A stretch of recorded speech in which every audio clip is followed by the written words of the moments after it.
Today we're going to be finishing up the chapter with section 8.6, which is on rational number exponents. And what that means, as you can see in example 1, is we're going to be working with exponents that are not whole numbers. They're going to be fractions such as 1/2, 1/3, we've got a decimal in here, and another fraction. So I'm going to teach you how to set those up so that you can solve them. And we're also going to talk about fractions that do not have 1 as the numerator as these do. In the first example, it says to take 49 to the 1/2 power. And the way that you simplify this is the number that's the denominator, which is the 2, is what technically goes on the outside of the root sign or of the radical sign. 49 is what goes underneath, and the 1, which is the numerator, is the exponent attached to 49. So what we're really doing here is we're taking the square root of 49, because 49 to the first power is just 49. So this can also be written as just the square root of 49, which is 7. So if you ever see a number taken to the 1/2 power, just keep in mind that that means square root. So the square root of 49 is going to give me 7. If I look at the next one, I've got -64 in parentheses, which is important, and we're taking that to the 1/3 power. So the denominator, which is a 3, goes on the outside of your square root. So we're taking the cubed root of -64,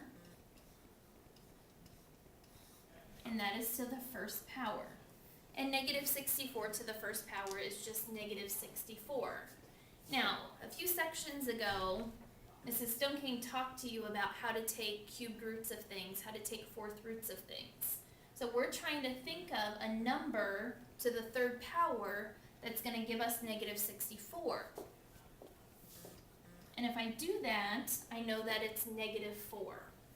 So I'm going to take the cubed root, and -64 can also be written as -4 to the 3rd power.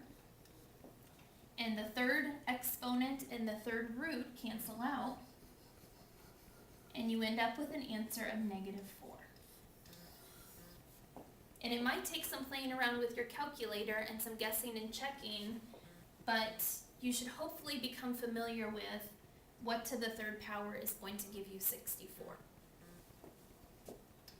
Okay, in the next one, this one's a little bit different because we're taking 81 to the -0.25 power. But I do know that -0.25 can also be written as -1/4. Okay, so if you're given a decimal as an exponent, I would go ahead and change that into a fraction. Now, if I have a negative exponent, we talked about this a couple chapters back, I have to move that to the bottom. So the way that I would write this is I would move 81 to the 1/4 power to the bottom, to the denominator, and I'd have a 1 left on top because you have to put something on the top. So if you're given a negative exponent and it's on the top, you need to move it to the bottom and make it positive. Well, now I know that I have 1 over, my denominator is 4, so the 4th root of 81 to the 1st power, and 81 to the 1st power is just 81. So I try to ask myself what to the 4th power is going to give me 81, and it's going to be 3. So I've got 1 over the 4th root, and 81 can also be written as 3 to the 4th power. Your power and your index cancel each other out, and you end up with 1/3. So 1/3 would be your answer for that one. And in the very last one, we've got -27, and it's in parentheses, which is important, and that's being taken to the 1/3 power.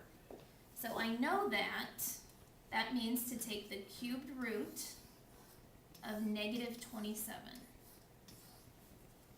And we should know that -3 to the 3rd power gives me -27.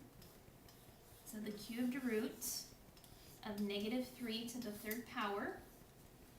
Your power and your root cancel out, and you end up with negative 3.